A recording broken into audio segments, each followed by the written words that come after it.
Hi, I'm Simon Harrison, Head Professional at Lilybrook Golf Club in Cheltenham. Today I'm going to teach you quite a bit in one go. I'm going to try and explain the basics of what you're trying to do in golf. If you understand these, you should be able to self-analyse and help yourself out. Otherwise, you'll at least know where you're going wrong. So, in theory, and there are little caveats to this, but in theory, a ball will start where your club face points. So if your blade at the moment of impact is open, the ball's going to start right.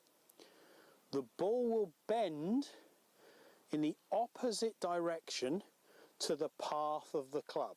So if the club is travelling across the ball from, in this case, right to left, the ball will move in the opposite direction, so the ball will spin left to right. So ball starts where the club face points at impact, ball bends where the path is the opposite to your path. So that's that in a nutshell. If you think of the golf swing in general, a couple of rules of thumb. Think in terms of, if you set yourself in a decent posture at address, which is why you see tour pros spending so much time getting themselves set up. But if you set yourself in a decent posture at address, and you turn around that posture, maintaining that posture, you should in theory come back to the same spot at the bottom of the arc. So in theory you should strike it consistently. If you come out of that posture in any way, shape or form, you're going to struggle with your strike. So something else has to happen to get your strike consistent. So that's how you think about strike.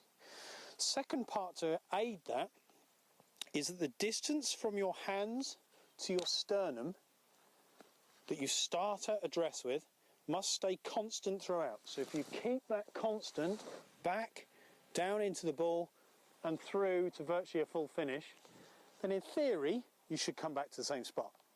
The only thing that can ruin your strike if you keep that going is the fact you keep the width but you change the posture.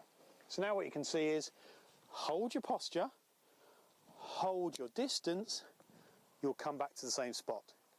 With regards to your power, if you hit down and through with a descending blow, so you hit ball first and then you bruise the turf after the ball, you will get a much more powerful strike.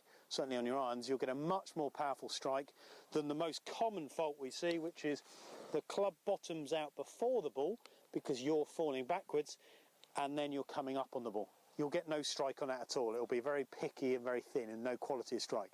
So, ball starts where the club face points, ball bends the opposite direction to your swing path.